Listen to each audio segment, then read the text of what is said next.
Hello friends, మీరు కూడా మీ ఫొటోస్ని ఇలాగే ఎడిట్ చేసుకుందాం అనుకుంటున్నారా? అయితే ప్లేస్టోర్లో షేర్ స్టేటస్ యాప్ని డౌన్లోడ్ చేసుకోండి. యాప్ని ఓపెన్ చేసిన తర్వాత కిందున్న ఎక్స్ప్లోర్ బటన్ని క్లిక్ చేయండి.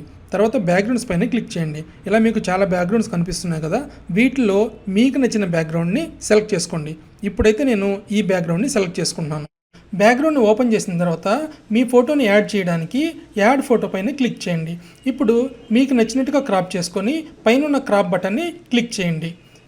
ఇప్పుడు ఫోటోకి 4 కార్నర్స్లో 4 బటన్స్ ఉన్నాయి కదా, టాప్ రైట్లో ఉండే ఈ ఎరేజర్ బటన్ పైన క్లిక్ చేసి మీరు బ్యాక్గ్రౌండ్ని రిమూవ్ చేయొచ్చు.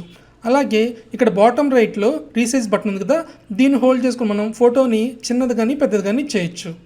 ఇప్పుడు ఈ ఫోటోని ఎడిట్ చేయడానికి పైన ఎడిట్ బటన్ని క్లిక్ చేయండి. మనకు 2 ఆప్షన్స్ వచ్చాయి కదా, ఒపాసిటీ అండ్ షార్ప్ ఎడ్జెస్. ఈ షార్ప్ ఎడ్జెస్ని కొంచెం పెంచుకోండి. ఇప్పుడు మీకు ఈ ఎడ్జెస్ అనేటివి సాఫ్ట్ అవుతాయి అన్నమాట. ఇప్పుడు మీరు ఈ ఇమేజ్ని కరెక్ట్ ప్లేస్లో ప్లేస్ చేసి మీ ఎడిటింగ్ అంతా అయిపోయిన తర్వాత పైన టిక్ మార్క్ పైన క్లిక్ చేయండి. తర్వాత సేవ్ బటన్ పైన క్లిక్ చేయండి. ఇప్పుడు ఈ ఇమేజ్ మీ గ్యాలరీలో సేవ్ అయి ఉంటుంది. అంతేకాకుండా మీరు మీ ఎడిటెడ్ ఇమేజ్ని వాట్సాప్, ఫేస్బుక్, ఇన్స్టాగ్రామ్కి కూడా ఇక్కడి నుంచే షేర్ చేయొచ్చు.